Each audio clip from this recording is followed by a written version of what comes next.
I'm your host, Edric Jones. I'm here with a special guest with us today, media coordinator here at NNPS Telecom. Please to welcome Darrick White.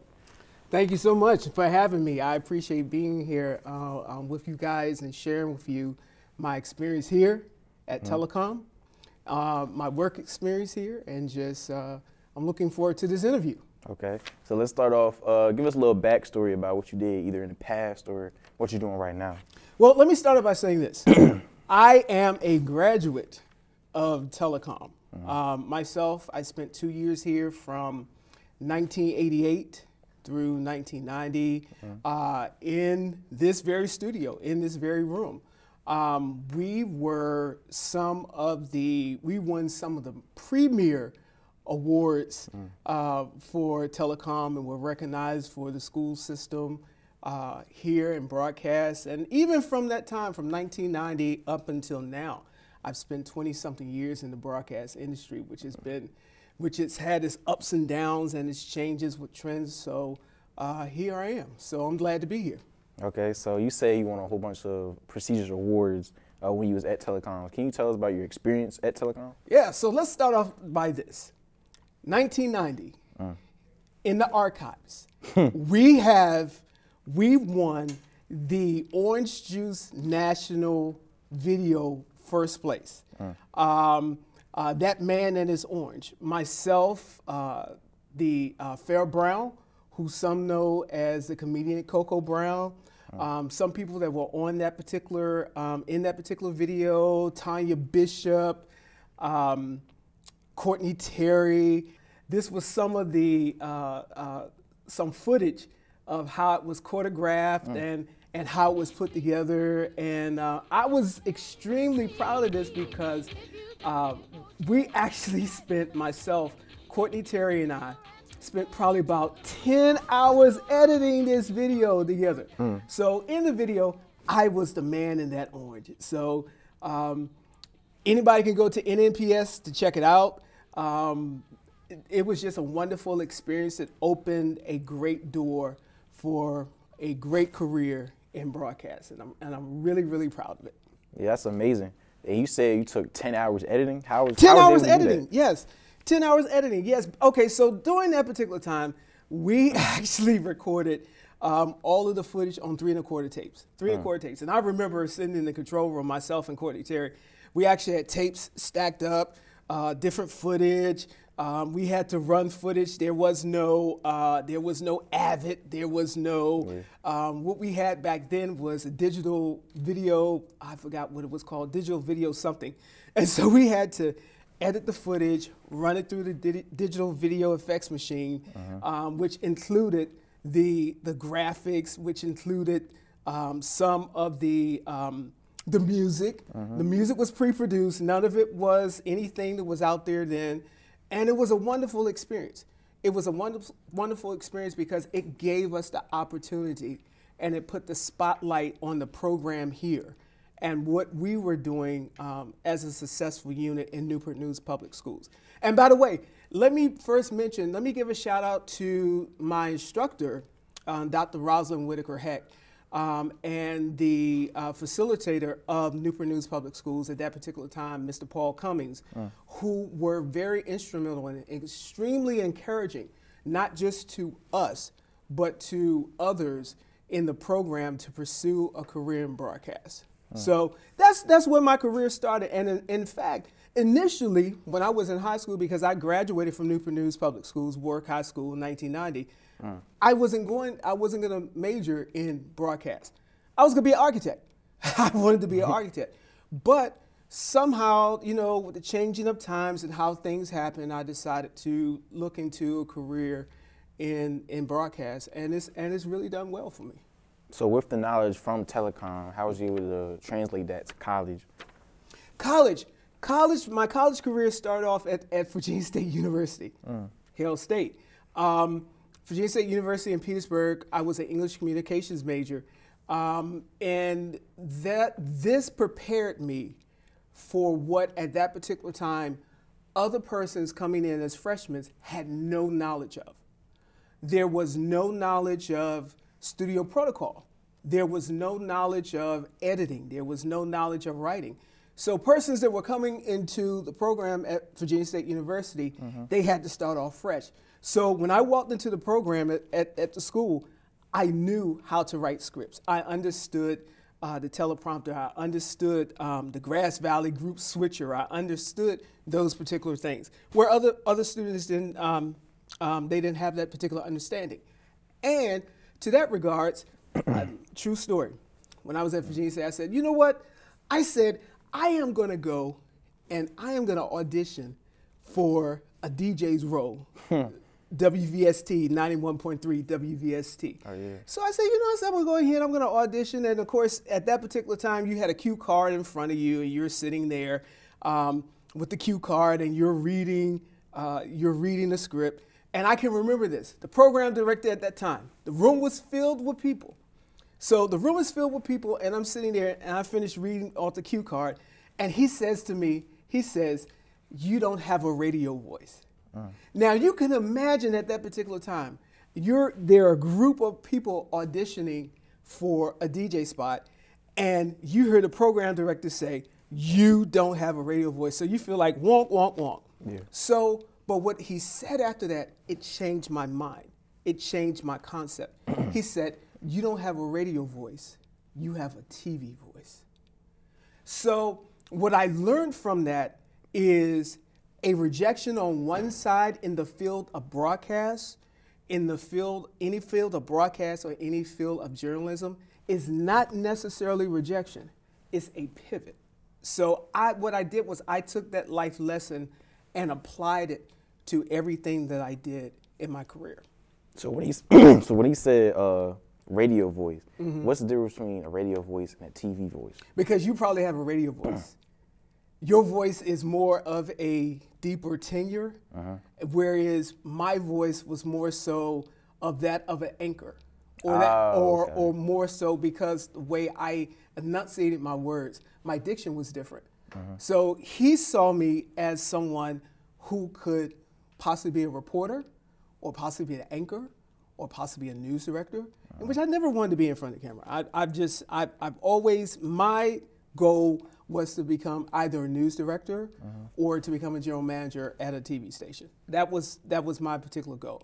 But that, like I said, that rejection, it changed my whole concept of the whole field of broadcast, and it was very instrumental to me. So I would say to anyone, you know, pivot and turn in this business. And with the college experience and with what you just told me about the audition, did that lead you to any internship opportunities that kind of put you forth to your career path? I had the opportunity through telecom.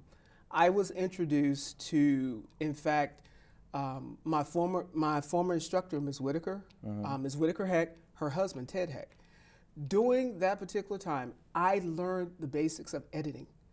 I learned I had many opportunities to shadow him on shoots with Channel 3 at that particular time. Never did I know I would actually work in the same building or work for the same company. Those were internship opportunities. Also, I interned and worked part-time for Genesis TV 7. Genesis TV 7 was a privately owned low-powered television station that was the first African-American owned station in the state of Virginia. I interned with them and also did some other shadowing opportunities, which opened the door for great opportunities and learning experiences. Okay, we're gonna go to a quick commercial break. Right after that, we're gonna get some more questions with Darrick White.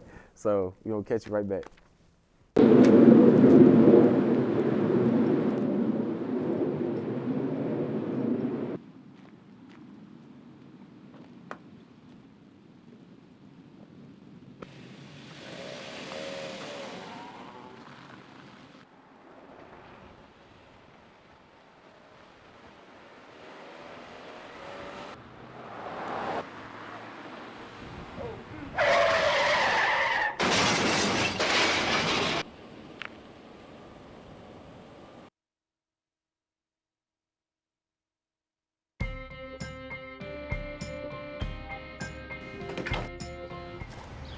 Whoa, man, you just hit my car.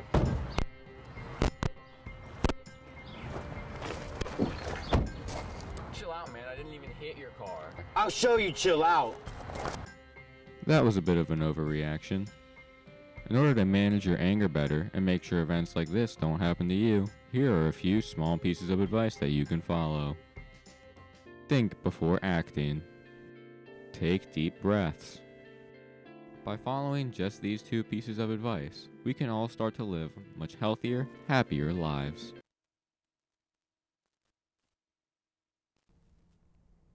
All right, welcome back to the Focus Show. Again, I'm your host, Edward Jones, and again, here with special guest, Darrick White. So following back to what you was talking about, who are your biggest inspirations that led you to your current field today? Wow, that's a very good experience. That's a very good question because there's so many. I would say from a journalistic point of view, first of all, I would say my biggest inspirations are some of my instructors. I have to give shout out to Dr. Rosalind Whitaker Heck, her husband Ted Heck. Also to, on a larger level, Tavis Smiley. Tavis Smiley was extremely instrumental, and as a journalist, just delved into issues that supported so many different issues in our country. So Tavis Smiley was a big inspiration. Also, Byron, I forgot his last name, Byron, not Byron Allen, but he used to be a correspondent of 60 Minutes, also him. Shout out to Kurt Williams. Kurt Williams at WTKR TV3, who is a staple in the Hampton Roads community. I learned a lot from watching him. I learned a lot from watching how his interaction with the public. I learned a lot from just his integrity. Barbara Sierra. Barbara Sierra is a milestone in Hampton Roads and a jewel to Hampton Roads. Oftentimes, from my position at Tribune, I would watch her as she delivered the news. And even when it came down to situations where there were breaking news stories, how in journalism and in broadcasting, you must learn how to speak and adapt on the fly. Anything in journalism, anything in broadcast, anything when it comes down, even the various aspects of engineering in our field, adaptability is the key to success. There is no flat line in broadcast. My recommendation to someone, if they're looking to expand their horizons in this industry, always remain open and always remain flexible to trends. And as someone taught me, always create a back door. A good engineer at Tribune taught me, he said, when he wrote coding for the different systems and applications that we used to run at WTKR TV3, and even when he wrote the applications and software, he always taught me, he said, always leave a back door. Well, that's a prominent principle. That's a principle in broadcasting, so that you always leave a back door. You always leave that space for adaptability, so you can learn and grow. A good journalist never creates closed-ended situations. All of their situations are always open-ended. So that's something that I've always learned. Yeah, when you said trends, it kind of reminded me of like what the trend is now for media in general is social media. Branching yourself out there, YouTube, there's reports out there, letters, all that's on social media and the internet now. So it's a different pathway to go. So my next question is going back to your career and right after college, what was that next step that took you to like the really beginning of your career to right now? Started at the bottom. Starting at the bottom. I started off working part-time at Genesis TV 7. I developed and landed a part-time position with Tribune Broadcasting. Started off part-time and worked my way up from part-time to full-time to manager, shift supervisor of a broadcast facility, And then by time things transitioned, I was actually the number 2 person in charge. One of the things I would say to individuals in this business, never walk in the door thinking you're going to start at the top. Yeah.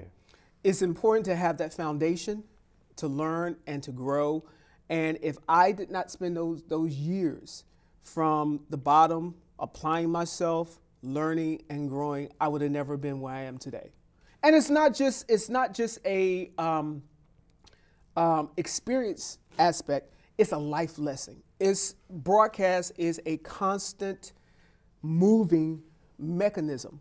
I don't care if you're an engineer. I don't care if you do sports. I don't care what you do. It is a constant moving mechanism that you have to learn to go with the flow.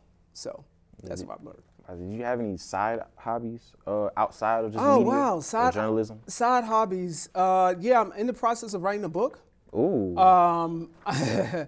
Okay. I have a published poem, but I'm in the process of writing a book. Also, I'm really big into music, and also I used to play saxophone. I used to be a marching band at Warwick High School. I used to play tenor saxophone for years. So anything dealing with music is kind of like my forte. Or Debbie, but can we bring it back to the book though? The book was kind of interesting. Like, can you give us like a little, I want to say like a little thesis or a little summary about the book? The book that I'm in, that was a good question. The book that I'm ending up writing is called The Chronicles of Sonship. Oh. And the Chronicles of Sonship, when you think about chronicles, you think about stories. And so when you think about stories, you actually think about how you adapt some of the stories that we go through, some of the things that young men go through, and each of their life experiences. And so it's kind of like a biography, but it's kind of fictional. So that's what I'm actually working on.